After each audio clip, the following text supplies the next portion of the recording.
их ядуу байгаа л та фаундерууд. Хөрөнгө оруулалтын компаниас хөрөнгө оруулалтаа ч юм уу тэгснэ шууд өөрөө хувь мөвийг зар баргаа авчдаг. Та сайн гүйцэтгэл Монголоос олыг болчихсон. Бичдэг баг. Бид гэхдээ ингэж бодоод байна. Яг бидний баян гэж бодож байгаа хүмүүсийн таансандаг бэлэн мөнгө байдаг баг.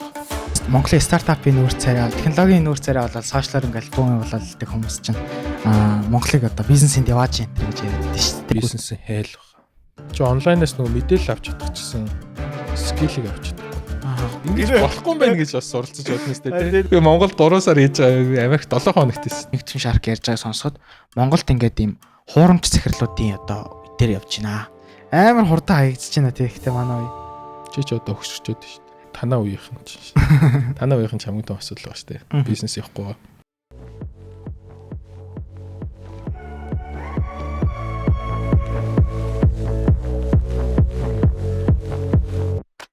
За сайн байцгаана сонсогчдоо та бүхэндээ энэ өдрийн мэндийг хүргэе. Манай үннүүгээс гаргадаг Newtech технологийн подкастын маань 7 дахь дугаарт Шагаа ах маань оролцох гээд их барьсан байна. За Шагаа ахт өдрийн мэнд.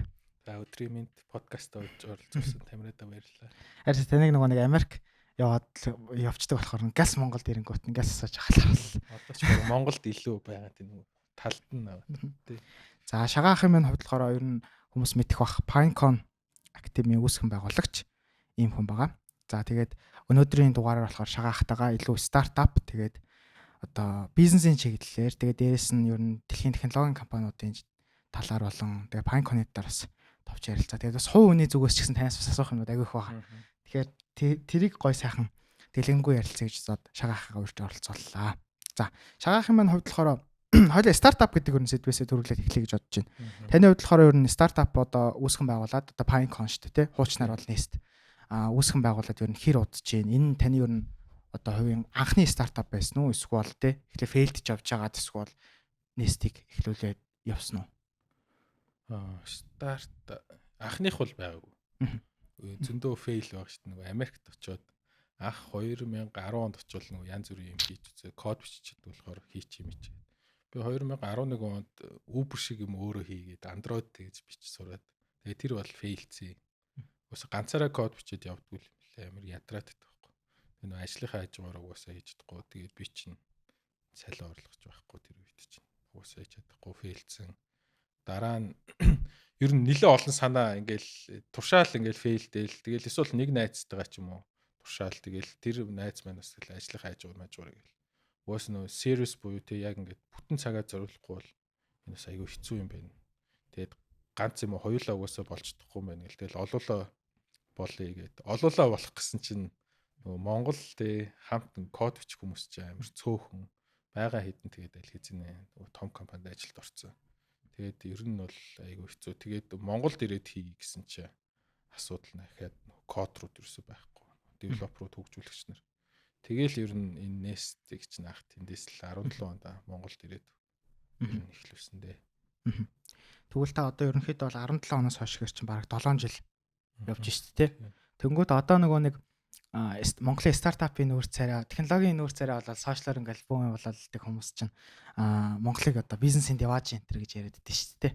Тэнгүүд таны хувьд одоо үнэхээр яг тэр бизнесийн деваж гэдэг байгаа нь үний юм уу? Одоо та ингээд 7 жил Монголд ингээд бизнес хийцэн. Бизнесийн хайл баг. Тийм үү те. Яагаад та тэгж зөвж? Тэр хүмүүс яг юу гэж одоо бизнесийн деваж гэдэг байгаа зүгээр хийх юм ихтэй болохоор нь тэгээд байгаа юм уу? Яг нь өрсөлдөгч байхгүй хаа. Нөгөө аль салбар руу орсон нөгөө их өрсөлдөгч айгүй багтай. Уг нь бол нэг чадах юм бол амар хурдан тархалт явах боломжтой. Гэхдээ нөгөө яагаад нөгөө тийм өрсөлдөгч бизнесүүд амжилтаа гарч чадахгүй байгаа гэдэг нь уусаа тодорхой нөгөө суур асуудлууд нь доошо гүнзгий одоо мод гэж байлаа гэж бот модны үндснүүд нь ерөөсөө тодорхой айгүй суурч болоог байгаа гэсэн утгатай юм уу. Явж нөгөө хүний нөөцийн асуудал таахгүй. Деважин гэхээс хайл гэдэг нь хүний нөөцийн хомсдолтой. Хүний нөөцийн хомсдол гэдэг нь амар олон хүн байгаа ч гэсэн нөгөө яг хүсэж байгаа бүүм хийхээр ур чадвартай хүмүүс нь нэгт цөөхөн. За ур чадвартай хүмүүс нь байлаач баг болж чадахгүй.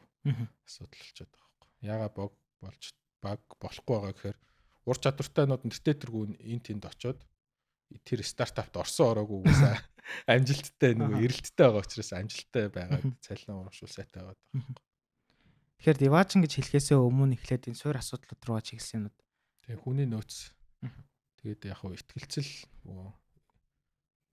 үг хэлсэн амдаа хүрдэг байх байдал гэдэг юм дутагдаад байдаг шүү дээ. Монгол за окей би хийж чадахгүй юм чи хамтрал хий. Тэгээ хамтрал хийхээр нөгөө хамтарч байгаа бизнес нь өөрөө бас нөгөө яг хэлсэн амдаа хүрч чаддаггүй хөвчлээ. Яг хүрч байгаа хүмүүс байгаа. Гэтэ ихэнх нь чаддаггүй болохоор л айгүй хэцүү байгаа. Зөв би энэ амар амархан жишээ хэлцээ өөр төр зэ. Би маах чи Pinecone Nest Academy гэдэг байгаад хотын төвд маах байрлалаа солих шаардлагатай юм ингээд байр хайж байгаа байхгүй. Офисын асуудал шүү дээ. Офис хайгаад би баг 3 сар хайсан заяа. Тэгээд риалтартайгаа уулзаар тий болно шүү дээ ингэн тэгнэ гээд яг очиод уулзаад нөгөө офис түрээслүүлж байгаа уулзаар шал өөр юмаад хоёр өөр юм яриад засвар хийхгүй air conditionтэй зүгээр тэр нөгөө аж ахуйн асуудал нь бизнесүүдийг баг ингээд амар цаашаа хөдлөх боломжгүй болгочихдог. Мөнгө байгаад ч бүр шийдэгдэж болдог байхгүй Монгол мөнгө нь байгаад ч шийдэгдэж болдог. Тэгэхэд би Америкт шүү дээ тий. Яг ижлэхэн ситуацтай 19 онд би офисоо нээж хахад би 7 хоногийн дотор офисоо нээгээ зүгээр орж ирсэн. Бүр бүх юмаа сетап хийгээд. Би Монгол 3 сар хийж байгаа Америк 7 хоногт ирсэн. Би бас компани байгуулж байгаа заяа. 18 онд компани байгуулахад би 7 хоног гүс 100 айл руу зүгээр л тий тамийн ажил байхгүй. Би тэгэхэд Америкт би өдрийн дотор компани нээсэн. Яа. Одоо нэг компани өмнөөс нь байгуулж өгдөг бизнес хүртэл Монголд гараад ирсэн байл шүү дээ. Одоо таны өмнөөс очиод 250 мянган төгрөг ингээд өгчдөг. Тэгээ таны өмнөөс очиод бүх юм ин хөөцөлдөж мөцөлдөг. 17 он тэр чин газар аваагүй байсан байхгүй. Одоо л тийм болчиход байгаа юм шиг шүү дээ. Ийм Монгол эдэр чинь 17 онд нэлээд муу шүү дээ. Зүгээр одоо эхлэхэд одоо тань дээр бүр зүгээр л ингээд эхлүүлэхэд тийм асуудлууд бүр амар гарч ич тээ. Тэнгүүд яг явах явц дунд ч юм уу одоо ингээд 7 жил энийг ингээд доктортой авч явхад бүр яг ийм өөр юм яг main ийм ишүүнүүд юу хүний нөөц өмсдөл. Тэр бүр хамгийн том асуудал тань. Тийм. Бүр танаа үеийнхэн чинь. Танаа үеийнхэн ч хамгийн том асуудал байгаа шүү дээ. Бизнес явахгүй. Хоёр том хүчин зүйл байгаа байхгүй. Танаа үеийнхэн гэдэг дээр яг үйлчилж муухай ялуурж байгаа энэ төр гэж бодож ш магадгүй хүмүүс бас гомдчих магадгүй. Гэхдээ юу үнэн бэ гэвэл 94 билүү дээ. 94-өөс 2004 онд нэг 10 хэдэн жилийн хугацаанд төрөлт Монгол улс айгу бага байдаг байхгүй. Төрдөг байсанс 2 дахин цөөх хүүхэд төрдөг зөө. За. Тэгээ танаа үеийнхэн чинь энгийн байдлаас 2 дахин манайх одоо 10 дугаар ангийг 40 хэдэн мянган хүүхэд төгсдөг байлаа шүү дээ. 2006 онд. Одоо танаа үеийнхэн дээр 20 хэдэн мянган төгсөж 2 дахин бага төрөлттэй байхгүй.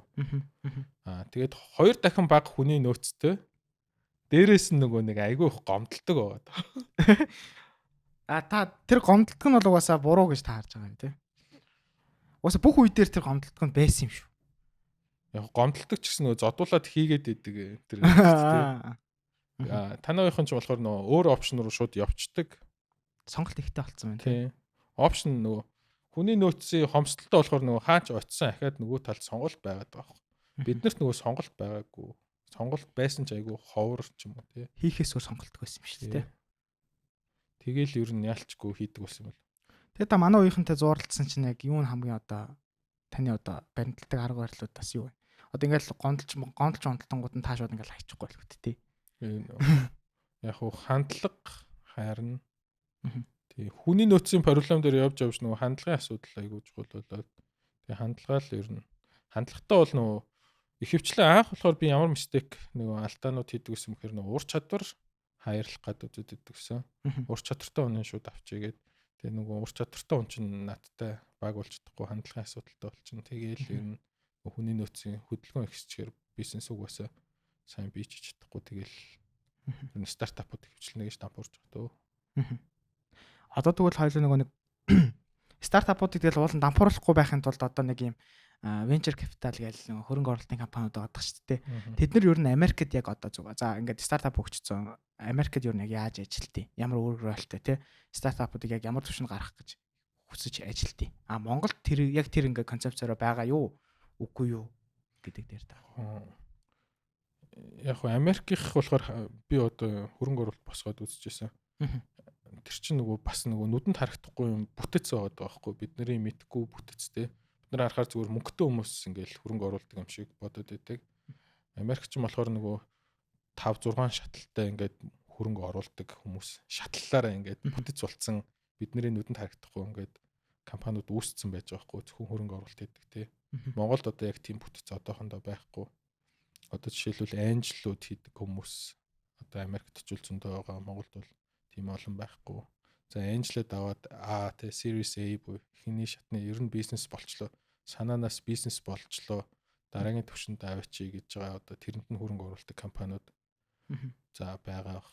Тэгтэл айгу сонголт багтаахгүй Монголд байгаа. Нөгөө стартап эрхэлж байгаа хүмүүс чинь хөрөнгө оруулагч нь айгу шорт шүү дээ. Нөгөө талд нөгөө Америкт ч нь болохоор хөрөнгө оруулах гэсэн хүн нь стартапынхаас тооноос илүү байгаа. Пөөх. Ер нь бол нөгөө сайн стартап өөрөө ховор байхгүй. Компани ч юм уу сайн фаундер өөрөө ховор учраас мөнгөтэй хүн олон байгаа учраас нөгөө уралдсан шүү дээ сайн. Тийшээ бас өөрөө илүү гоё нөхцлүүд байгаа дах шиг байна тий. Тэгэл хөрөнгө оруулагч нар хэвчин тийшээ авдаг тий.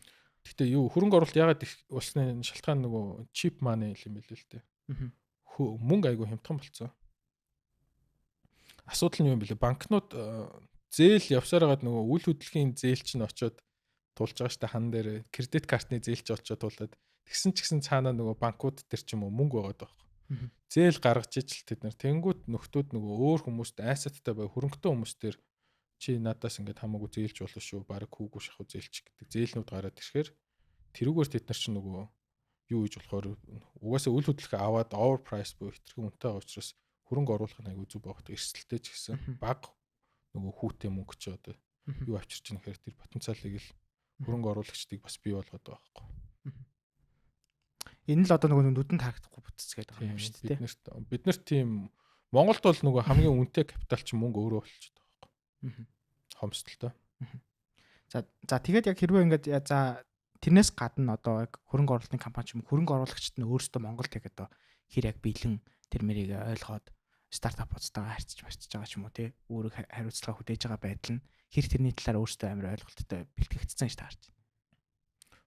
Одоо манай дээр яг байх боломжтой хөрөнгө оруулалт гэвэл анжлууд байж магадгүй. Series A мэй жоохон хэцүү хаа.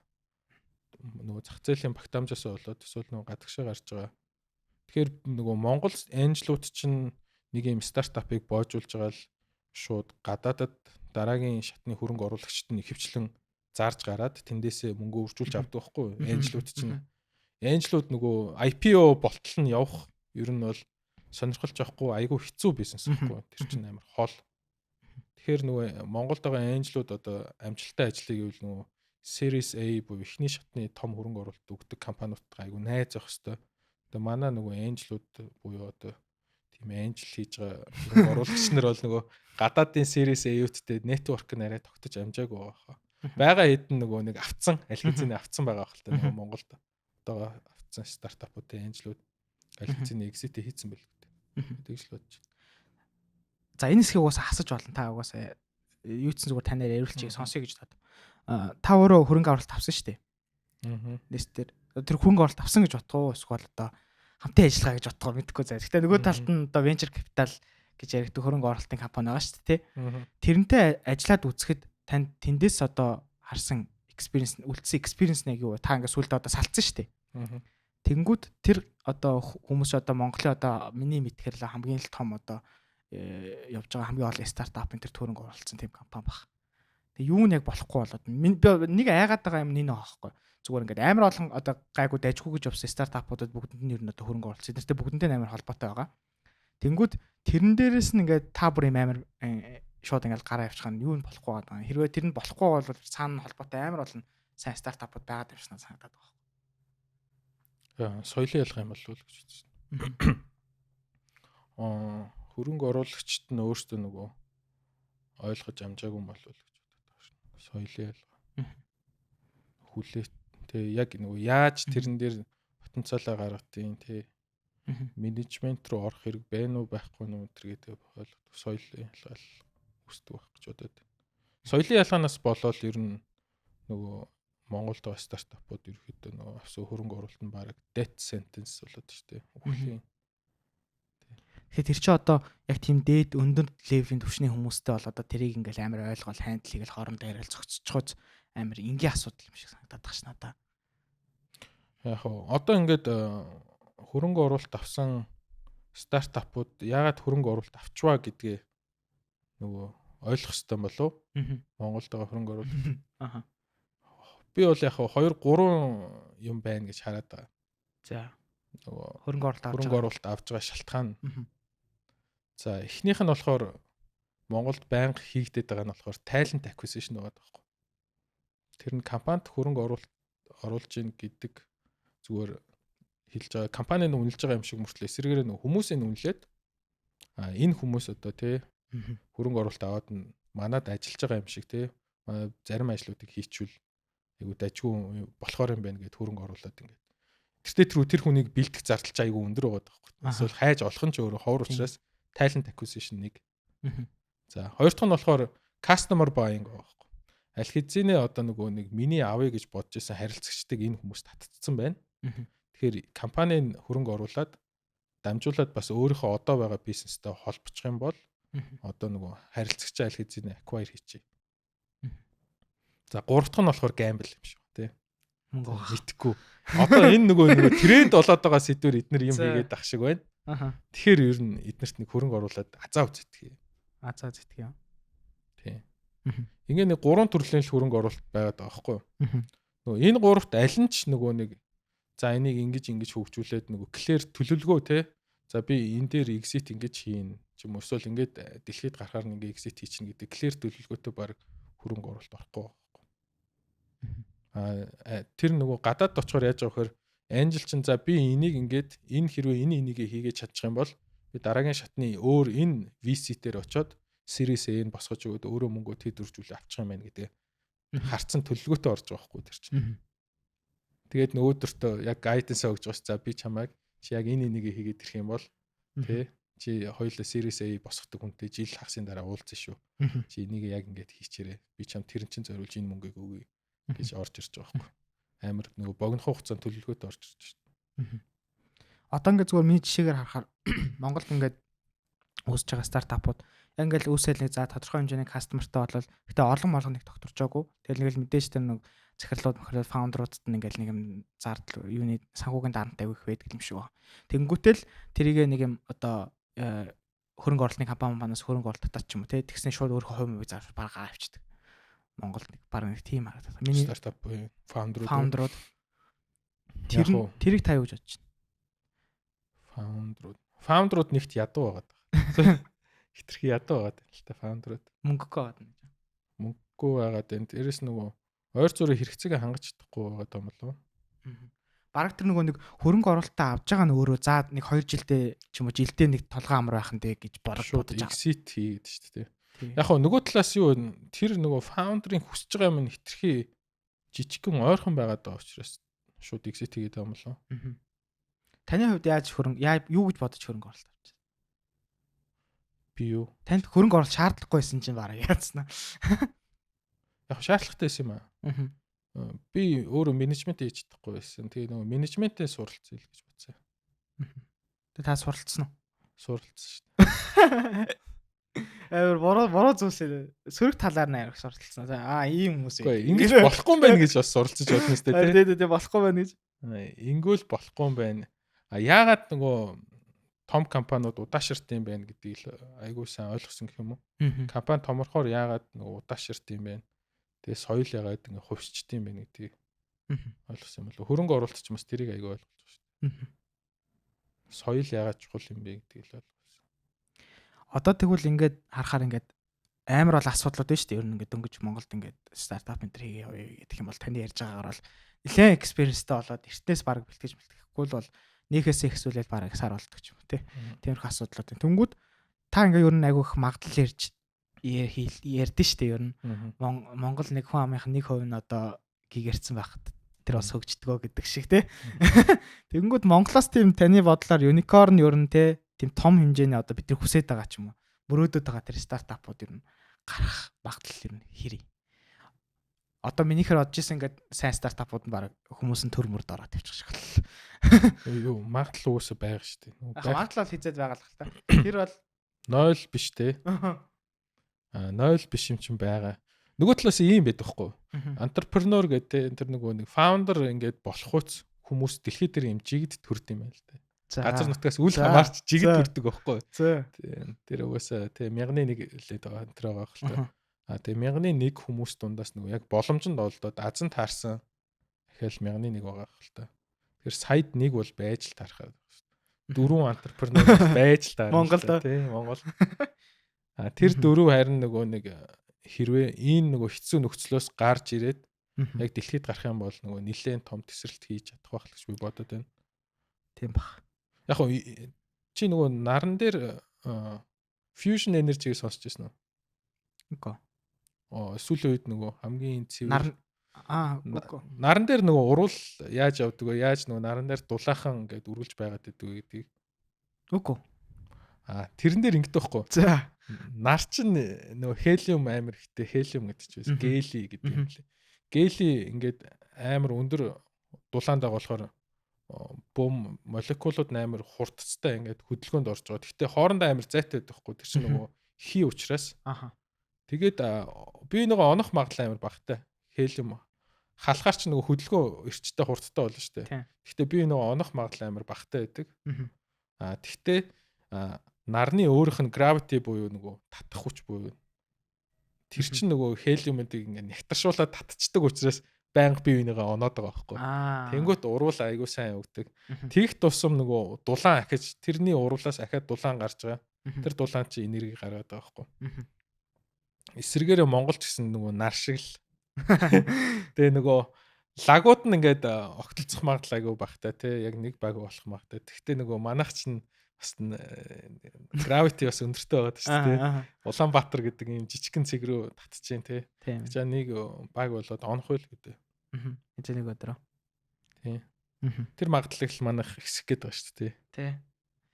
Одоо ер нь та хэдэн инженер бэлтгэсэн явж байна. Одоо баг таныг нэг тоог нь баг подкаст болгоноор апдейт авдаг боллоо тий. Эсвэл Мандуулын подкастт та ороод нэг тэд бидгээд хэлчихсэн. 500. Одоо 1000 болж байгаа юм шиг лээ. Яг бэлтгэж гарсан ажиллаж байгаа хөгжүүлэгч гэвэл 1000 гаруй бэлтгэсэн байна. 7 жилийн хугацаанд. Гэтэ өшөө илүү олон болгоно манай. Маах ер нь тооцоонууд хийгээд энийг өшөө илүү скейл хиймээр л. Одоо нөгөө нэг за түрүүнийхээ яриараа буцаад ороход менежмент дээр айгу та сөрөг талаас нь айгу их сорсон гэдэг чинь тийм. Сөрөг талаас нь сайн ч бас орж байгаа шүү дээ. Тэгээ сорсон л та тийм. Тэгэнгүүт би яг нэг өмнө ингэж сонсч ирсэн зүгээр. Яг тэр хүний л бодлох л та. Инх төвшин шаркийн би нэг уулзалтан дээр очиод инх төвшин шарк ярьж байгааг сонсоход Монголд ингээд ийм хуурамч захирлуудын одоо дээр явж байна. Ингээд өвнөрөө л баг happy байлгаж хахад тэр бизнес одоо улам тэлэх боломжтой хахад өвнөр л одоо минимум да тийм хэмжээний happy байхад баг болно те. Тэгэл зүгээр л арга инженеэр нисэж болохоор ач заавал бизнес классын сонгодог ч юм уу те. Амар тиймэрхүү хуурамч одоо захирлуудын үе дээр явж байна гэж. Тэгвэл ер нь таны хувьд ингээ харахад Монголын захирлууд яг одоо том одоо корпоративын захирлууд, корпоратив компаниудын захирлууд ч юм уу те. Ур чадвар, суртахууны хувьд ер нь хэр төвшөнд байдаг гэж таард. Энэ нөгөө одоо дөнгөж одоо Монголд болоод байгаа үйл явдал биш байхгүй. Чингис хааныг баг авахд бас ийм явдал болсон шүү дээ. За. Тийм энэ нөгөө нэг байнга байдаг юм байхгүй. Тэр нөгөө одоо дөнгөж болоод байгаа ш. Чингис хааны ч нөгөө аав нас оронгууд бүх хөрөнгийн бүгд булаагаад ах тий хамаатан садан салаа явсан шүү дээ тий. Тэгэл тэр чинь нөгөө овог аймагуд яагаад нийлээл яагаад салаад ид ингээд тэгээд ямар хүнийг дагаад ямар хүннээс салаад ид ингээд алтан хувчар хоёр ч одоо Чингис хаанд хэдэн удаа ирж тий одоо чамайг хаанаар өрөмжлөе гэж пялтгдсан юм бэ тий. Хоёр удаа тэгж хоёр дахь дээр нь цаашлуулж байгаа шүү дээ. Мань хүн ойлгосон байхгүй тий тэр үед. Тэгэхээр юу хэлэх гээд байгаа вэхээр яг зөв үнэнч шудраг хуваарлалт тий баялагын хуваарлалт явахгүй байгаа учраас пялдагдаж ийж нөгөө нэг хуваарлалт явуулаад байгаа байхгүй. Тэгэхээр тэрнээс болоод тэр нөгөө middle management ер нь жоохон тэр нөгөө owner-ыг happy байлгах гэдэг балан амар орчод байгаа. Тэгэхээр Чингис хаан ямар өөрчлөлт хийгээд энийг эрс шинжилж вэ гэдгийг одоо ингээ уншсан чинь зүгээр ганц л өгүүлбэр хэлсэн шүү дээ. За цөмөрө дайтнаа. Окей. Чи нөгөө аль ч овог аймгийнх байсан хамаагүй. Гэтэ баялагийг бол яг тэгш хуваая. Олцыг бол яг тэгш хуваая. Тэгтээ олцыг хуваахтаа бол яг дайн бүрэн дуусгаж иж тэгш хуваая шүү. Оролцоогоороо тий. Тэрийг л зөв хэмжижсэн юм байл л тий. Тэгэхээр нөгөө ихэнх компаниуд дээр тэр айгүй шудраг бус байгаад байгаа учраас л энэ соёл амар давамгаалаад байна гэж би бодод байна. Улс төрдөр ч гэсэн ялгаагүй нөгөө баялагын тэгш барилт тэгш барилт яаж бий болд юм бэхээр хүнээс бий болдгоо юм байна. Transparency буюу мэдээлэл айгүй задгаа байх хэрэгтэй. Тодорхой байх хэрэгтэй. Ил байх хэрэгтэй. Тэгээ бүгд харж чаддаг те. Бүгд харж байхад нөгөө бүгд харж байхад Монголд нөгөө шилэн гэсэн ч гэсэн тэр нөгөө юу вэ гэсэн нөгөө хүн ойлгох боломжтой шил те. Нөгөө бүгднийг нэмж хасаж энтерч чадахгүй. Вебсайт нь ажилтгчгүй юм байл шүү дээ баг. Тий төрийн юу. Тий. Шилэн данс гэдэг вебсайтыг нэрээс ашиглаж чаддаг шүү дээ. Манайх яг хуу тэрэн дээр өөрсөн дээр бас анализ хийгээд тэрийг бас хэрэгжүүлж байгаа компани дотроо яг шилэн буюу transparency гэдэг юм чинь энэ нөгөө нэг тийм пялдаг байдлыг үгүй хийдэг ганц юм юм байл л дээ. Одоо таны бодож байгаа юм ч одоо бүх юм шилэн л байх хэрэгтэй шүү дээ доошоо. Манай компани бүх юм шилэн болж байгаа шүү дээ. Тэгээ манай компани нууцтай мэдээлэл гэж байхгүй цалингийн л нууцлж байгаа. Гэхдээ левел эдэр нөгөө яг хин ямар ажил гүйцэтгээд байна гэдэг нь ил тоо тарагддаг болгож байгаа. Тэгвэл яг нөгөө нэг юу юм бэ? Таны хэлж байгаа өнцгөн нь болохоор нөгөө талдаа өвнөрөөс нь л багийн соёлынх нь ингээд суурь гарч ирээд байна уу да гэж байгаа юм шүү дээ. Энэ одоо би ингээл Америкийн компаниудыг ингээл харж хахад нэг компанид одоо нэг одоо захирал нь 20 жил мэлээр насаараа ажиллаж ажиллаад байдаг. Монголд ч болохоор өмнө жил нөгөө компанид нь ажиллаж ирсэн нөгөө талдаа дараа жил нөгөө талд нэг компанид нь орж явдаг ч юм уу те. Энэ бас тэгэл нөгөө нэг хүний нөөцийнх нь хомсдолтой л холбоотой баг тийм. Ус гүйцэтгэх захирал одоо Монголд олыг юу амар хэцүү хаа. Бараг болтохгүй. Та сайн гүйцэтгэх захирал Монголоос олыг бол хэцүү. Бичдэггүй. Мөнгө осохоос хэцүү тий. Тийм шүү дээ. Мөнгнөөс илүү хүн ховор шүү дээ. Мөнгө нь баг илбэг баха. Банк бус эдэр байгууллаа л байгаа шүү дээ. Тэг мөнгө бол байгаад байгаа байхгүй тий. Улаанбаатар одоо ингээд 10 оноос хойш бас танигдахааргүй өөрчлөгдсөн шалтгаан мөнгөтэй байгаа байхгүй. Би тооцсон чинь нэлээд хэдэн тэрбум доллар байл шүү дээ. Улаанбаатар руу орсон энэ цемент зутгсан цементний мөнгийг тооцож үзэж байсан. Гэхдээ тэр чинь нэг хэдэн том компаниудаас л гараад байгаа юм шүү тий. Уул уурхай мөнгө л дөө. Уул уурхай мөнгө чинь Улаанбаатар дээр ч цемент болж байгаа шүү дээ. Яг урсгалын бот юм бол. Бусд нэг хятад руу явж байгаа тий. 4 тэрбум долларын бензин худалдаж авдаг гэлээ Монгол ус чинь. Тий. Амар баа шүү дээ. Тийм байна. Мөнгөтэй байна тий ер нь бол. Би тэр нөгөө сая сонгуулийн нөгөө Тэнгэр телевизийн мэтгэлцээнийг үзээд бас зөндөө ийм хөөрхөн гоё статистикуудыг тоонуудыг бодит тоонуудыг хараад тийш доороо угаасаа нөгөө нэг үнэн худал гэдгийг нь харуулчихсан шүү дээ. Статистик хараад зөндөө юм ойлголоо шүү дээ. За таны хувьд зүгээр юу одоо та угаасаа яг бизнес явуунаар ингээд яг хүний хувьд захирлуудтай ингээд ажилтдаг хүний хувьд яг сайн захирал муу захирал гэдгийг та яг юу гэж хараад байдیں۔ Одоо жишээл одоо би ингээд зүгээр ажилт ингээд орж байгаа менежер ч юм уу эсвэл яг ажилтан софтвер инженерийн хувьд би захирлыгаа ер нь яг ямар өнцгөөс харж дүгнжиж би энэ ажилд орох үгүй ч юм уу тийм basic нэг юм шалгуур гэвэл та яг юу гэж харуулж компани болгоо өөрөөхөө тийм нөгөө оонор эзэн юу хүсэж ийн гэдэг харилцан адилгүй л байна. Тэгэхээр эзнээсээ доошоо ерөөсөө компани шууд юу нь яваад. Угаасаа эзэнний бодол хэр вэ? Тэр хэмжээгээр нөгөө компани томорно шүү дээ. Эзнээс томорсон компани гэж дэлхийд дээр байх боломжгүй юм байл л дээ. Owner те founder-аас илүү томрох. Чиний бүтээл заяа. За. Чамаас илүү те ухаалаг том болох боломжгүй гэдэг фундаментал те суур ойлголт байдаг шүү дээ. Чиний хийж байгаа юм чинь бол чамаас жоохон мяал биш дайрнаас те чи хэмэл оюун үйл айгу бол бүрэн дайчлаагүй ч гэж болно шүү дээ өөрийгөө тэгэл. Ер нь 100% өөрөөсөө бүр давцсан юм хийх айгу ховрол юм байл л дээ. Бараг боломжгүй бүтээл. Тэр чин бизнес нь угаасаа тэгээд одоо төвшөнд ямар төвшөнд байна тэгэл би тийм байна л гэж бодох хэрэгтэй юм шиг. Тэгэхээр одоо жишээлбэл founder lag байх тусам тэрний доор ажиллах менежер тэрнтэй дөхөжл очно үстэй. Тэр дэшин татна тий. Өөрөө яах юм бол тэгэл муул хүн өөрт нь ажиллана гэсэн үг үстэй. Тэгэхээр яг уу би түрүүн буцаагаад ярихад те ямар хүнийг хайж ийн гэхээр хандлага л хайж байгаа болов. Чи одоо манай ажиллажсэн шүү дээ. Тантай ярилцсан тэр ярилцлага бол миний амьдралын хамгийн хэцүү ярилцлага байсан. Тэр ярилцлаганаас болж би арга нэг 7 хоног бол нэг нэг юмд орсон юм шиг. Траманд. Траманд орсон шиг байсан шүү дээ. Тий.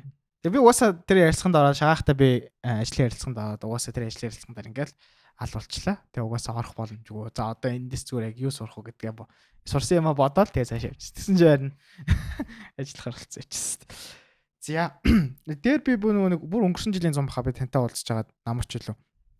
Та нэг одоо энэ corporate компаниуд юу байхгүй болно гэдэг. Яг би ч гэсэн ойрын зүгээр найзуудаас ингээд сонсоход бол ингээд амар хэцүү байна гэл culture ч гэсэн одоо бүр амар хэцүү байна. Ингээл тэ нэгнийхээ ингээл дандаа ярьдаг 10 өрөө удлаа ярьдаг нэг юм цаван corporate culture за яг Америк энтертийн том компаниуд ч гэсэн ер нь бол байдаг л. Тэнгүүд таны хувьд ер нь зүгээр corporate-ууд байхгүй болно гэж тухайд хэлжсэн тэр шалтгаан нь яг юу байсан юм? Яагаад ер нь corporate компаниуд байхгүй болно гэж таац? Байхгүй болно. Тий. Уусаа тэр чинь нөгөө суур үнэн байгаад байгаа юм чинь. Фундаменталлаа угаасаа орших боломжгүй болж эхлэв. Яа, юунаас олж орших боломжгүй? Одоо корпорацууд хитрхи нөгөө нэг тарган байна гэх юм уу? Аа.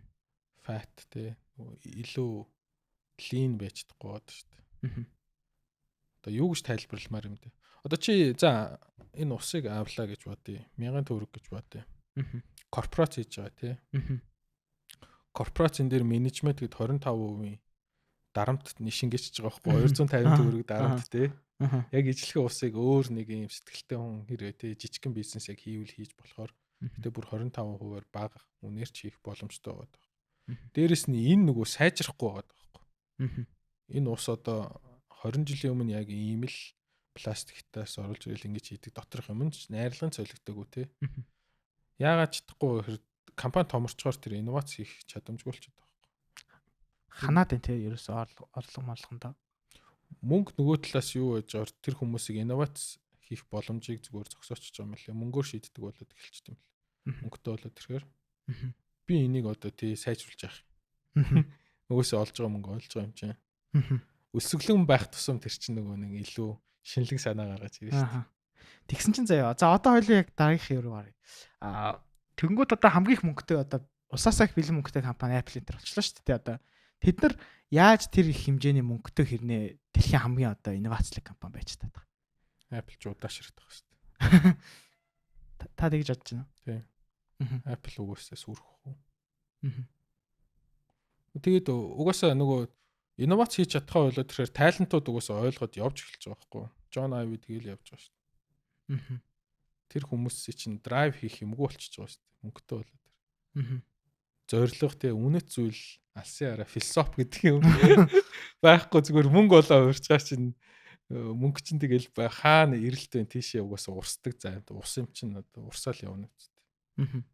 Тэгвэл тэгэл тэр угаасаа урсдаг усыг тэгэл цуглуулаа сууж байгаа. Сонирхол байхгүй. Та энэ нөгөө нэг том компаниудыг ер нь ажиглаад одоо ер нь одоо нөгөө нэг юу Elon Musk нөгөө нэг 1990 онд л баг одоогийн x.com-а хийн гэж бодсон байж исэн чинь тухайд нөгөө нэг бүх фундаментал юмнууд нь одоо бий болоог байсан болохоор хайсан гэдэг шиг одоо ер нь та энэ тех компаниудаас ажиглаад ер нь ирээдүйг эднэр яг юу гэж хараад байна гэдэг ханыг нь ер нь харж байгаа юу? Дэлхийн компаниуд уу? Тий. Тех компаниуд. Одоо Nvidia энэ төр чинь топ 1 болчихгүй бараг орлогоороо. Би тэрийг бол хөөсрөлт гэж боддог. Одоо тэгтээ хиймэл оюун угаасаа next 10 years угаасаа дараагийн 10 жил дээр бол чухал сэдв байх нь бол тодорхой. Тэгтээ нөгөө GPU бол биш байхаа гэж бодод байна. Тооцоолч бол нөгөө тэг хиймэл оюуныг train буюу ихний барилга бол барьж явах үед л хэрэгтэй. Цаашаагаа бол нэг хэрэгтэй биш болж эхлэх байхаа. Илүү нөгөө утсан дээр device дээр өөр нь шууд computation буюу тооцоолно явдаг л болох. Тэгэхээр дараагийн 10 жил бид нар одоо битүү AI хэлээр бол дуусгана шүү дээ. Дараагийн 10 жилд бол нөгөө AI-ийн одоо тулгамж байгаа хамгийн том асуудал нь цахилгаан юм лээ. Train хийх зардал хэтэрхий өндөр байдаг бол. ChatGPT ч 20 сая доллар байлаа шүү дээ. Зөвхөн training cost нь ямар ч нөгөө хүмүүний ажиллагаа дата матаг тооцоол зүгээр цахилгаан залгах одоо цахилгаан болон тэр нөгөө серверийн зардал 20 сая доллар шүү. Юу Цукерберг яриад ч гэсэн шүү дээ. Тераваттын надад цахилгаан станц хэрэгтэй гэсэн. Монголч нь 700 мегаватт юм ба шүү дээ.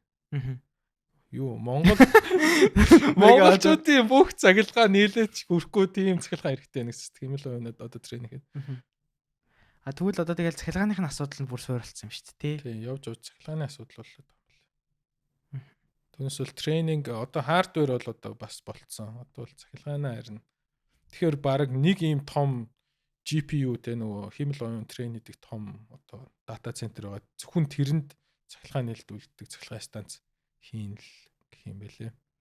Би бас нэг тийм бизнес модель бодож байгаа. За, ямар бизнес модель? Монголд ер нь хийвэл бас болох юм байна. Amazonтай ярил баг болчих юм шүү гэж 5 жилийн өмнө бодож ирсэн бизнес план юм уу. Санаа нь болохоор химэл оюуныг трейн хийхэд хамгийн их зарцуулагддаг юм цахилгаан байхгүй юу? Америкийн цахилгаан амар үнэтэй байхгүй юу? Монголд бол цахилгааныг хямдхан байлгаж болох байхгүй юу? Яг бол бидэрт нүүрс байгаа учраас. Тэгэхээр бид нар цахилгааныг зарах гад зовоод байснаас computation заръя гэж бодсон байхгүй. Computation буюу тооцоол. Тэнгүүт би Amazonтай ярьж байгаа зүгээр манад ингээд серверүүд үнгүү тавьчихаа GPU intensive. Тэгээд бид нэр тогийг чинь зүгээр 10 жил үнгүү өгье. За 10 жил үнгүү өгч байгаа л дараагийнаас нь чаржлал гэх юм шүү дээ. Гэхдээ хариуд нь болохоор та нар Монголоос жил болгоно тэдэн хүн одоо инженер бэлтгэн ажилд ав. Тэгээд тэндээс ажилд аваад манай хүний нөөцийг л трейн хийгээд өгч. Ерөөсөө бид нар нүүрсээ хүнээр солио те трейн хөгжүүлэлт хий гэдэг ийм тохиролцоо хий гэж боддог гэсэн. Боддог байсан те. Гэтэ яг хоо политик гэдэр нь хэцүү юм бэл л дээ. Хитрхи олон мөнгө парт болчиход. Уг нь бол боломжтой хувьд бол айгүй боломжтой байдаг байхгүй. Яг бол трейн хийхэд биш үү те. Одоо дата центр яга Монголд барьдаг вэ гэхээр нөгөө харилцагчаасаа хол болохоор тэгээд нөгөө интернетийн урсгал нь үнэтэй болохоор Монголд нөгөө дата центр тавих нь амар утгагүй байхгүй. Зөвхөн нөгөө трейн хийн гэвэл дата центр барих нь бол make sense. Ягаад гэвэл сэрүүн уур амьсгалтай учраас naturally те байгалийн хөргөлттэй дээрээс нь тог нь үнгүү гэвэл бид нар баг үнгүү тренинг центр болчиход байгаа байхгүй юм л. Яг энийг ажил хэрэг болгоод явал болох л. Тийм байна. Одоо бол танд бол илүү ярихад бол илүү хүмүүс ойлгох 5 жилийн өмнө би яг энийг бодож ирсэн. Тийм л оюуны чинь хүмүүс нэг тоодгүй л. Харин тийм. Би ингээс бодож ирсэн чинь бид нар OpenAI одоо ChatGPT энэ төр гэл гарч ирээд байгаа болохоос OpenAI чи бүр дээр нэг Dota Moto-ны AI pod гаргаж DeepMind ч анх гарч ирээд. Гэтэ энэний бүр хамгийн ихний суур нь юу юм бэлээ? Муур гэж таньдаг хэмлээ хийсэн бэлээ. Deep learning гэдэг байхгүй. Deep learning ч өгсөөр generative AI руу ирж байгаа. Гэтэ тэнд анх санааг нь олсон юмыг одоо л дөнгөж. Тэрний хамгийн эхлэн neural network гэдэг аргачлаад байна. Би neural network гэдэг хэмээл оюуны ч 2004 онд видеогоор YouTube-ээс үздэг байсан. Stanford-ийн багш хичээлээ. Ямар сонирхолтой ингээд. 2004 онд харж ирсэн юм чинь. Одоо ингээд яригадад бүр жинхэнэ хүмүүсийн хүн болгоны амны хэллэг болоо хүн болгоны арга хэрэглээ болчих шүү. 20 жилийн өмнө би энийг сонсч ирсэн болж таарлаа шүү дээ. Neural network гэдэг аргыг чаа. Сүүл deep learning гэдгийг чинь сураа те generative гэдгийг чинь. Одоо л сүүлийн үед айгу. Одоо бүр iPhone-оор дамжаад бидний бүр хэрэглээнд хүртэл одоо амар орж ирж байгаа шүү дээ, тийм хэрэглээнд угаасаа хамгийн сүүлд орж ирдэг байхгүй. Технологийн нөгөө breakthrough болох хэвээр л та нэлээд хэдэн breakthrough боллоо шүү дээ. Технологийн breakthrough гэдэг чинь одоо шин технологи гараад олон шин технологиудын нийлбэр дээр л бидний хэрэглээнд орох боломжтой боллоо шүү дээ. Тэгээ энэ яг AI-тай холбоотой нэг гэрлээ гээд манай подкастт орсон юм. Тэгээд тэрэндээ ч гэсэн маань гоё дэлгэрэнгүй ярьсан байгаа guys. Яг нөгөө нэг AI-ийн хөгжлийг нь бүр үүслээсэн сүүлээс эхнээс нь хэлж яриад агүй олон өвөл зоныг дамжсан гэж ярьдаг юм байл л дээ. Харин тийм. Тэгж байгаа юм гэсэн юм. За одоо нөгөө нэг юуны бид зүгээр сонирхолтой адил сайн асуух гэсэн. Ягаад энэ нөгөө нэг технологийн компани нөгөө нэг том үүсгэн Sam Altman чинь тэрбумтан болоод тэгээ хөрөнгөхийн бараг 80% ч гэлөө 50% ч гэлөө бараг шууд хандивлаа л тий. Тэгэл нөгөө нэг тех компани CEO-нууд чинь өөр ингэсэн ховын онгоцгүй энэ төр гэдгээрээ тэр нь бараг ингээ калчер болоо явчих шиг боллоо ш. Тэд нар яагаад тэгээд тэднэрт нөгөө мөнгө үнцэнтэй биш байгаад илүү нөгөө нэг утаа учир эсвэл нөгөө нэр хүнд гэдэг юм нь илүү үнэтэй байгаа учраас тэрийг солиход бэлэн байна л да. Юу үнэтэй байгаа юу хямдхан юмараар үнэтэй юм солих чинь зөвл 8 үст. Надад байгаа хямдхан юм өөрийн авъя гэж бодож байгаа үнтэй юмар суулгах чинь л ёо ямар гоё хямдхан худалдаа авч байгаа гэж л бодно. Elon Musk-ийн 55 тэрбумаар Twitter-ыг авах чинь хямдхан авчвал гэж бодсон. Та юу? Тий. Тэгтээ хүмүүс пүү ямар үнэтэй ингэж айгүй хямдхан авсан. Яагаад гэвэл Elon Musk тэрийг ахаад build хийгээд Twitter шиг болох хүртэл тэрнээс их мөнгө зарах байсан. Тэрнээс их бүр тий. Тэглээч цаг хугацаа болтой шүү дээ. Цаг хугацаа мань хүнд амар үнэтэй байгаа байхгүй. Цагийг худалдаж авч яах гэсэн үг шүү дээ.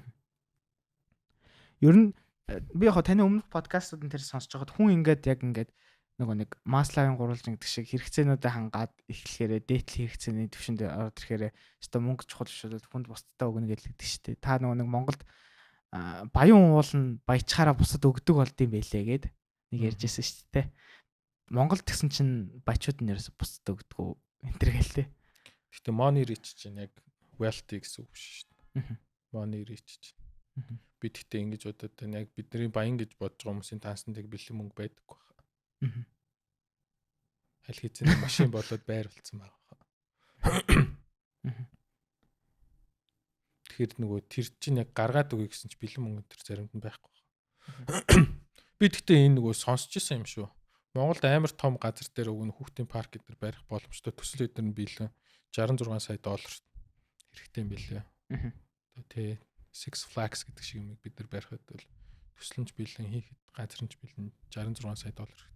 Тэгээд тэр 66 сая долларыг даах тийм бодит мөнгөтэй хүн бол Монголд байна. Гэхдээ Шангрилаг л одоо жишээлбэл 250 сая доллараар барьсан гэдэг estimated миний estimated шүү те яг бодит дата байхгүй. 250 сая доллар гэхдээ манайхан гаргаж чадхааргүйсэн баг. Тэрний нэг 50 сая л гаргасан баг. 200 нь бол гадаадууд гаргаж барьж дуусгасан баг. Тийм баригцсныхаа дараа 40 жилдээ бараг ашиг авахгүй мөхгүй. Тийм уусаа тэр мөнгөийг мартын шүү дээ. Америкт гэхдээ нөгөө том компаниуд яагаад барилга руу мөнгө хийгээд идэх нь би сүүлд ойлгосон шүү дээ. Тий. Яагаад мөнгө хийгээд? Татвар төлж ирснээс байшин болгоод asset болгоод depreciate хийсэн дээр идэв юм бэл. Ашигтай гарт. Depreciate гэдэг нь үйл хөдлөлийн хорогдлыг компани дээр бичээд мөнгөн хорогдол биш. Тэрийг зарлага гэж бичээд орлогоноос асуулаад ашиггүй ажилласан гэж бичүүлээд идэв бэл. Тэгс зорилготой байхгүй юу? Ер нь бол үйл хөдлөх нь яагаад бариад байгаа шалтгаан. Тэгэл аг олон таны эсрэгээр тэрийгэ барьцаалж бүр зээл авдаг байхгүй. Тэнгүүтээ тэрнийхээ мөнгөний гаргаад авчихна гэсэн үг шүү дээ. Тэрийгэ барьцаалаад мөнгөний гаргаж байгаа мөнгөний ашиглаад тэгээд банкнд зээлээ төлж гин гэд нөгөө орлогоос асууслаад байгаа байхгүй. Тэгээ ашигтай ажиллах ямар ч сонирхол байхгүй. Гэтэ тэр нь ч ер нь бол юу бизнесүүдийн хувьд айгүй зөв юм байлээ.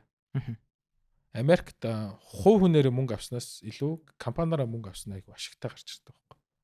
Тэгэхээр хүн болгоныг ер нь бол нэг компани байгуулаач гэдэг мессежийг өгд юм лээ. Татврын бодлого нь өөрөө. Одоо Америкт Pinecon хэдүүлээ байна? Манайх ч одоо 56 хүн сурч байгаа шүү дээ. Яг Америкт оо. Тий. Хүүх Хэсцэн шүү дээ. Тийм байна. Намайг ажилтдаг хахад нэг 3 4 харин 3 4 хүн хөлтлээд гэсэн тий. Тий одоо 56 шүү дээ. Оо амар ихсэн. Ажилчт нь бас ихсэн үү? Манай Монгол ажилтдаг хүмүүс явж байгаа шүү дээ нэрээ.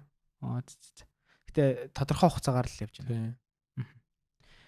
За би одоо подкастын төгсгөлд ер нь шагаахыг яг ингээд уусаад бизнесийн салбараас илүүтэй яг хувийн талаас нь агуулсан яг яа гэж бодсон. Та нөгөө нэг ингээл агуу подкаст болгон дээр ингээл нөгөө нэг амьдралын философи те шашны философи энэ төрийг амар ишилж ярьж мараал идэв шүү дээ. Та ер нь одоо зөвхөн сүүлийн үед ер нь өдөр тутамдаа мэдээлэлээ та яг яаж авч чинь хаанаас авд? Хаанаас авд тийм би. Тэгээ ер нь зүгээр яг ямар чиглэлийн одоо мэдээлэл рүү ер нь зүгээр төвлөрч ер нь хайж байна. Information ч юм бол угаасаа баг димил. Та тэгэхээр юу харддаг гэсэн үг? Information үздэг медиа байгаа тийм. Иргэн тойрны хүмүүс тийм болцсон гинэ. Тэгсэн юм уу гэж сонсдог болохоос ш. Яг тэгж нэг. Гэтэ би чинь философи хүн биш шүү дээ. Би таны өмнөх подкастуудыг сонсвол та чи амар буддагийн юм уу сургаал. Будда чинь философи биш шүү дээ. Философи биш гэж юу? Тэр чинь бол амьдралын үннийг хайх зам байхгүй. Философи чинь бол бодол дотроо амьдрагч. Буддаа болно гэдэг чинь бодлоос ангижрах тий. Бодлыг өөрийнхөө эрхээнд оруулах 100% тий сэтгэлийг 100 өөрийн гарт оруулахыг тэрний араас явж байгаа юм биш шүү дээ. Та юу нэг тийм медиа интервьюерс үздэггүй юу? Медиагаас мэдээлэл авдаг уу? Гадны ч юм уу. Гадны л нөгөө нэг гинт хувцаа хөдлөөд энэс олж байгаа гэдгийг л энэс олсон юм байна гэдгийг л хэлдэг шүү дээ. Одоо тань ер нь өөр Pinecone-оос гадна ингээд нэг тим хийчихэд байнтер гэсэн төлөвлөгөөнтэй байна. Зөндөө бодож байгаа юм. Гэтэ яг нөгөө олон юм руу ороод л эвэлдгээл угаасаа Elon Musk биш юм чи тэгээд үсч чадахгүй л хэлдэг. Та ер нь нэг яг энэ олон ингээд одоо асуудал гэмээр ч юм зү энэ олон ажлын хажуугаар ер нь та өөрөө одоо сэтгэл зүгээ ер нь яг яаж хандл хийдэг болсон. Өмнө нь бол та амар стресстэй байсан уу? Тэгээд би яг зүгээр таны яагаад ингэж асууж байгаа вэ гэхээр та нөгөө нэг 25 настайдаа 80-тэй тэгээ зээлтэй байсан гэж ярьж ирсэн шүү дээ. 23 настайдаа 25-таа зүгөрлцсэн. Тэгэнгүүтээ шагаах. Би яг одоо яг таны тэр би яг тэр яг сонсоод би яг одоо яг тэр байгаа байхгүй шагаах. Яг таны тэр заа. Яг тэндээс яг за шагаах баг ингээд таны ярианаас би өөрийгөө сонсож байгаа юм шиг байсан байхгүй. Тэгээ зүгээр эндээс яг юу гэж хэлэх гээд байгаа вэ гэхээр одоо яг юм над шиг байгаа залуучууд ч юм уу те яг нэг компанид орсон тэгээд 2 жил ингээд ажилласан. Тэгээд ингээд бүр стак болцсон. Тэгээд ингээд өөрөө ч мэдлгүй ингээд те одоо манайхан чинь байрны зээлтэй, машины зээлтэй энэ төр болчихдээ шүү дээ те. Тэгээд нэг харахад нэг амар том компанид ажиллаж байгаа хэрнээ амар илүүдэлж энэ амьдралынх нь хэмнэл нь жоох хэцүү байгаа ч юм те. Тиймэрхүү залуучуудад та яг ямар арга барил ашиглавал зүгээр үү? Юу яг хаанаас эхлүүл зүгээр гэж харж байна? Өвдөх систем болов. Тийм нөгөө пейн өвдөлт. Эхлээд нөгөө өвдөлт чам тулгархаар хүн өвдөлтнөөс болоод гинт нөгөө сэргэлт аваад сэргээд тэгээ ухаарлчин дараа нь гэгэрэл болно шүү дээ. Тэгэл бясалгалаа хийж эхлэх юм болов. Угаасаа нөгөө бясалгал хийж эхлэхээр яах вэ гэхээр чи нөгөө юмыг яг зөв зэгцтэй бодож эхэлнэ шүү дээ. Одоо болохоор нөгөө араас юмнууд болоод байгаа болохоор чи нөгөө ухамсаргүй амар их яваад байгаа. Тэр ухамсаргүй байдлыг чинь сэргээдэг нөгөө чамд тийм нэг үйл явдал тохиох хэрэгтэй юм шиг. Өвдөлт тэр өвдөлт. Ер нь өвдөлт бол хамгийн амархан хүн сэргдэг юм байхгүй. Хүн ер нь бол өвдөлтнөөс нь шүү дээ тий. Хүн бол яаж хийж байгаа зүхтаа гарч чаддаг байхгүй. За байглаасаа заяа. Тухтай байдал бол хамгийн аюултай шорон. Гарч чаддгүй баг гарах боломжгүй. Тэргээ бүр хамгаалдаг байхгүй. Хүн өөрөө хамгаалаад иддэг тий. Тэр чамд нөгөө өвдөлт энтерл тохиох хэрэгтэй байна л та. Яг одоо ингээл илүүдэл жинтэй байжгаад би ч өвдөж мөвдөж ч юм уу тий. Би илүүдэл жинтэй яжгаад алхсан чинь уул өвдөж эхэлж байгаа байхгүй. Уул өвдөлт болсон. 23 настай та. Би тэгээ пүүзнээс олж байгаа пүүзээс олсон чинь ямар шалгааг уул өвдөд. Тэгээ би нөгөө энэ яг яалчгүй амар илүүдэл жин байгаа юм. Тэгээ дэлгүүрт ороод нөгөө би өмнө нь small size зүгээр өмсдөөс small size барина. Нөгөө таргалаад ирэхээр хүн зүгээр size-аас олчтой байхгүй. Уг нь бол анхныхаа S-ийг өмсөх хэрэгтэй байхгүй. Тэгээ би тэрэндээ орно гэж зорж ирсэн юм уу. Small size руу буцаж орох. Чамд тэгвэл нэг өвдөл тохиох хэрэгтэй хаа. Өвдөл тохиохгүй байгаа шалтгаан чи угаасаа амар тухтай орчинд амьдраад байхгүй. Улаанбаатар ч амар тухтай шүү дээ. Чи яаж явсан ээж авдар очиод хоолт. Тэ? Яаж одоо мяарсан тэ? Гэхдээ ихэнх нөгөө эрэгтэй хүмүүс болохоор нөгөө найз охин амар хайртайс найз охин мохондоо ингээд хаягдаад амар өвдөлт авах юм шүү. Тэгээ тэр нь нөгөө жинд явж маалаа. Тэгээ гинт ухаараал тэ тэр чинь тийм юм тохиох хэрэгтэй юм шүү. Танд одоо ер нь танд зүгээр тийм өвдөлт тохиод юм. Би одоо таныг ингэж харагдах шүү дээ. Бараг ингээд гэгэрлийн зам руу явж байгаа юм болгоныг ингээл сайн муугаар нь ялгаал амар тийм харьцаа сурцсан сэтгэл зүг амар сайн өдөртөө сурцсан гэж хараад байгаа шин.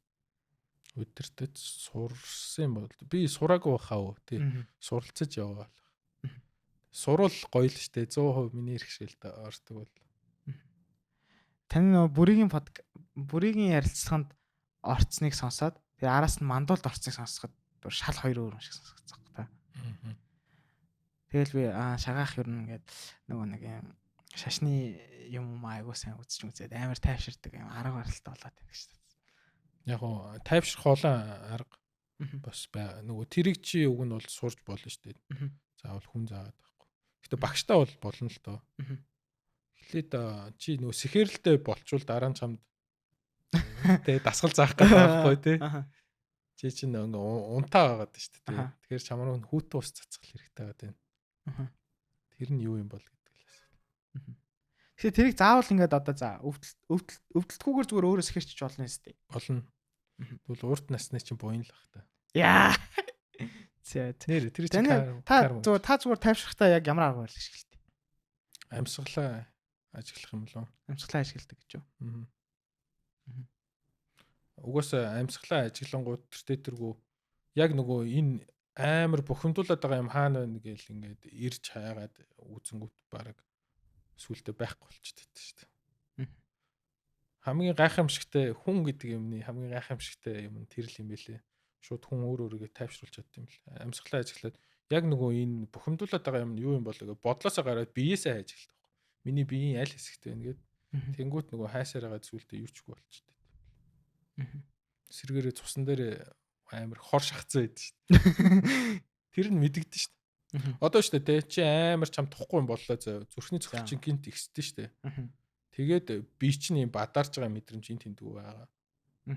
Тэнгүүт гарууд туршилт хийсэн юм байл та. Хүнийг ингээд эхлээд цусны шинжилгээ аваад заяа. Тэгээд амар уурлуулад бухимдуулж агаад нэг хүнийг баг өхөөс ингээд амар хэцүү муухай бодуулж байгаа л дараа нь шууд цусны шинжилгээхэд цуснаас нь яг бодит хор гарч ирсэн. Тэгсэн чинь хүнийг ингээд заяа тайвшруулад бясалгал хийлгээ заяа. Тэгээд дараа нь бүр тэр самади гэдэгт оруулаад тэр нь бүр ингээд таашаалтай байдалд хүн орч чаддаг байхгүй. Тэгж жагаад нөгөө нэг цуснаас нь шинжилгээхэд cannabis экстатик болох юм бүр цуснаас нь ялгарсан. Өөрөөс ялгаруулах бүрэн боломжтой юм л л тийм. Одоо нөгөө hard time гэдэг юмыг те эсвэл ингээ арх уугаад байгаа юмыг гаднаас тэгж хайхгүйгээр хүн өөрийн биеэс нөгөө өсөөсөйг таашаалтай болох юмыг ялгаруулж чаддаг юм лээ. Тийм учраас нөгөө хүний тархинд тэр нөгөө cannabis receptor цаанаас төрхтөн байдаг. Ерөөсө хэрэглээг багтан ч юм уу. Архийг аваад архиугаад масуураад байгаа. Тэр масууруулаад байгаа те тэр юмыг угаасаа хүн авах бүрэн боломжтой. Чи хөгжим өнтер сонсоод идэх те. Хөгжим сонсоод чи тэрнээс таашаал аваал те. Байж байгаа. Чи өөрийгөө тэгж сурсан ба шүү дээ. Гэтэ тэр хөгжмийн тусламжтайгаар тэгхгүйгээр зөвхөн амьсгалаасаа тэрийг авах боломжтой юм бэл. Ваа. Амьсгалаа авж байгаа чинь таашаал болно гэхээр чинь банк тэр таашаалыг ямар ч арх хөө худалдаж авах шаардлага болж байна. Тийм байна, тийм байна. Өдөр бол танад үеийн залуучууд ч угаасаа певний хэрэглээ өсөд байгаа юм л шүү дээ. Мэдгүй би бол хэрэг. Архины хэрэглээ унаад певний хэрэглээ өсөд байгаа юм лээ. Монголд. Тэгээд нөгөө тамхины хэрэглээ буурлаад випний хэрэглээ өсөд байгаа энэ төр гээд танаа үеийнхний чинь одоо яг эд зарцуулт хийдэг үе орж ирээд байгаа болохоор манай үеийнхэн чинь нөгөө зарцуулт нь арай буураад тэгээд нөгөө танаа үеийнхэн чинь нөгөө өвдөлтөө мэдрээ тий. За ястаа байж эхнээсээ хорт автар орцсоод байгаа штэ 30 гарч байгаа хүмүүс чинь тий. За стоп энэ ч өстө болохгүй юм байна. Өвдөгний нүдээс игээд унлаа гээл тий. Тэгэхээр чи одоо тэрийг чи одоо баг ингэж л амьсгал аваад тэрнээсээ таашаал аваачих тий. Та гэхдээ энэ юмнуудаа хаанаас суртыг? Олон ном энэ төр ингээл таарлаж байгаа штэ. Энэ ном яадаг ном ингээл. Гэтэ хүмүүс ингэж байхгүй би хүмүүс ярьсан номыг шууд ингээд дуржигнуулаад ингээд харах гээд уншчихдаг. Тэгэл би тэр номыг уншсан, энэ номыг уншсан гээд. Тэг чи нөгөө яг энэ дээр гараад байгаа юмнууд нь ойлгосон юм уу? Ойлгоогүй байхгүй. Би анх нөгөө бурхны ном уншсан чинь ёо мэдхгүй аим гарч байгаа хгүй те энэ гадаад ном уншиж байгаа юм шиг. Тэгээ энэ үг нь ямар утгатай юм болоо гэл. Яалж төгс нүгтсэн багш гэл тэнгууд. Тэгээ монголоор хэлж байгаа те. Яалж төгс нүгтсэн гэдэг чинь ялна гэдэг чинь одоо өөрийнхөө бүх дайсныг дарсан гэсэн утгатай те. Бүх дайсан гэдэг нь сэтгэлийг хэлээд байхгүй. Сэтгэлийн муу сэтгэлийг бүгднгийн ингээд байхгүй болгож чадсан яалж те. Тэр нь төгс гэдэг чинь ямар ч нөгөө жижигхэн цэцэг байхгүй бүгднгийн яалж төгс. Тэгээ нүгтсэн гэдэг нь би гэдэг үзэл нь бүр байхгүй болсон. Тэгээд би өөрөө оршихгүй болгож байгаа байхгүй. Та тэрийг нь бараг дахиж судалж олсон уу? Энэ чинь ийм утгатай юм яриад байгаа ш те. Ялж төгс нүгтсэн багш. Тэ. Тэр чинь цаана ингээл 3 хуу гэлэх чинь мэдхгүй амар олон ухтхан орж тэр болгоно чи энэ ийм утга учиртай хэлж байгаа юм байна. Бурхны шишний тэр нөгөө хэлээд байгаа номнууд чи уг нь тэр нөгөө төвдөөс нь орчуулад ингээд үг болгоно энэ задлах тусам цаашаа бүр ингээл амар олон юм болж байгаа. Ганжуур данжуур гэдэг чинь тийм юм ном байсан юм л шүү дээ. Гэртээ хадгалах зорилгогүй. Аха. Бурхны хэлсэн бүх үгийг цуглуулад ганжуур юм билээ шүү дээ. Тэгээд саяны шиг ингээд тайлбарлаа задлаа данжуур болж байгаа юм шүү дээ. Ганжуур. Тэгээд бот нь олширдаг. Хэлсэн үг болгон цаанаа баг хитэн бот ном болохоос юм шимтсэн тий шимтэй юм ном байгаад байхгүй. Тэгээд тэрийг ингээд сонсон ч гэсэн уншихгүй явна гэдэг ч боллоо тест. Хайрын залуунаас өнгөрөх шүү. За төгсгөлд нь хойлоо ярихад Pinecon одоо Монголд үйл ажиллагаа явж байгаа Pinecon активдээ одоо хэдэн хүн сурж байна. Сая юугаа эсэлтээ авцсан баг тий. Тийм. Одоо бол 300 хүн сурч байна. Одоо хизээ дараагийн эсэлт нь ер нь явахаар байна. Одоо юугаар ер нь сургаж байгаа гэдэг талаа та. Одоо яг хуу 9 сараас л эхлэх баг дараагийн яг хэлж мэдгүй байна. Дахиад хүүхдүүд бол аав. Тэгээ код дизайн 2 дээр л авах. Код дизайн 2 дээр. Та тэгээд нөгөө юу яасан нь? Та яг сургалтаа ерөөсө онлайн болгох гэж ерөөсө бодохгүй байгаа юм байна тий. Онлайн бол эзэж ажиллахгүй л. Тийм үү. Тэгтээ яг би яг зүгээр яг яаж тэгж бодсон бэхээр би нөгөө сая Coursera-гаас Google UX design-ийн сургалт авсан байхгүй. Тэгээд сертификаттай. Тэгээд тэгсэн чинь тэндээс сурсан бараг илүү надад ингээд амар ингээд structured явчих болоод байгаа юм санагдав. Чи онлайнаас нөгөө мэдээлэл авч чадах гэсэн скиллийг авч чадахгүй. Ур чадварыг шууд тэр доор нь харилцаад юм дээр ажиллах чадвар тий. Ур чадварыг сууж чадахгүй чи информатив мэдлэгийн шин чанартай болчиход байдаг. Скилл болж хөрвж чадахгүй. Чи үс застдаг юм чи онлайнаар суулдаг тий. Тэгээ ирээд нэг үсээ засаад үзгөө. Онлайнаар үс засахыг сурж болох уу? Болохгүй л. Өстой хэцүү л. Чи өөрөө юу лээ? Видео эдитинг онлайнаар сурч болд юм уу? Видео эдит сурна шүү дээ. Гэтэ өөрөө видео эдитлэхгүй л хийж эдитер болохгүй зү болохгүй. Тий. Окей. Нөгөө нэг насан туршидаа анги нь 9 сард эхлэх үү? Хүүхдүүдийнх нь анги нь эхлэх үү? Хүүхдүүдийнхээ хэлсэн зөвхөн насан туршидаа байлаа. Одоо тэгэхээр Pinecon-ы талаар мэдээлэл авъя гэж байгаа хүмүүс байх юм бол Pinecon-ы пэйж рүү орвол авчих шүү дээ. Гэтэ бид нэр одоо ер нь бол дараагийн бидний хийх ёстой юм нөгөө түрүүний онлайн болох гэдэг нь хүртээмжтэй болох ажлыг чи надаас сууд шүү дээ. Гэтэ бид нар энэ дээр ажиллаж байгаа хгүй. Ер нь бол Монголын бүх сургуулиуд дээр 10 жилийн сургуулиуд дээр Pinecon-ы хөтөлбөр нэвтэрч орох. Ийм одоо төлөвлөгөө хийж байгаа бид нэр.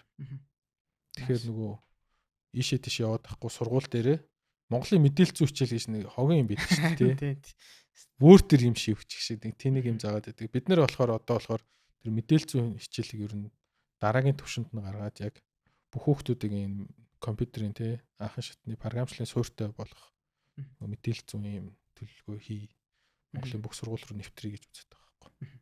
Та тэгээ хангалттай хүмүүст хүрч чадчихна нөгөө нэг educated ч юм уу эсвэл нэг хүрдэг хэдтэй бол хүрчээд байна. Одоо жинхэнэ масс руу ямаар байна гэдэг. Тэгэхээр яг бид нар хүүхдүүд рүү л одоо хүрэх ажиллагаа явуулна л та. Танаа насныхаа өнгөрсөн шүү дээ одоо. Одоо манай хаягдчих шиг. Одоо нөгөө алтан гахаа жилийн хүүхдүүд дээр л төвлөрөх гээд байна. Амар хурдан хаягдчихэж байна тий ихтэй манай ой. Чи ч одоо хөшөрчөөд шүү дээ. Харин тэглээ. За танд өөр подкастын төгсгөлд хэлье гэж бодож исэн ч юм уу үлдээсэн зүйл байгаа юу? Тийм танах чинь гэхдээ технологи юм ярьдаг подкаст тий. Би гэхдээ угаасаа бүр таныг зориудаар ингэж оруулж ирэй гэж бодоод. Гэхдээ шууд тек интерфейс илүүтэй яг энэ бизнесийн чиглэл рүү технологийн одоо стартап интерфейсийн чиглэл рүү таныг яриулъя гэж бодоод. Гэхдээ одоо Монголын стартапын давлгаа одоо ингээд баг өмчлөө шүү дээ тий. Одоо баг гэх тийм өмнө стартап гэх нь бүр гайтай санагдулсан тий. Харин тийм болчихлоо. Нэг л нэг юм худлаа рекламцсан байхан бачканаар байд юм бэ гэдэг юм дүр зураг гарч ирчээд байна. Гэхдээ энэ айгу зүг баха тоохгүй байжгаад тэгээ яг нэг жинхэнэ нэг антрепренер тэ шинийг санаачлагч тэг шин санаа бодож болдог хүн яг асуудлаа шийдээд зах зээлд нэвтрүүлээд ингээд дэлхийд гарах тэр хүн илүү боломж гарч байгаа хэрэг гэж. Тэгэхгүй бол нөгөө нэг фейк тэг худлаа тэгдэг гарууд нь тэр авах ёстой байсан боломжуудыг аваад явцсан байж бас магадгүй. Одоо тэгээд тэр нь унтраад жинхэнэ хүмүүснийг олж очисоо л гэж бодож байна. За тэгээ фаундеруудтай амжилт хүсье. За баярлалаа шагаахаа. За энэ удаагийн подкаст маань ингээд өндөрлөлөө. Тэгээ та бүхэн манай Pinecon активтэй холбоотой дэлгэрэнгүй мэдээлэл авах би description хэсэгт оруулж тэгээ шагаах ахын маань үйл ажиллагааг хараад шагаах ч бүх юм шилэн болцсон гэдэг шүү дээ. За баярлалаа. За баярлалаа.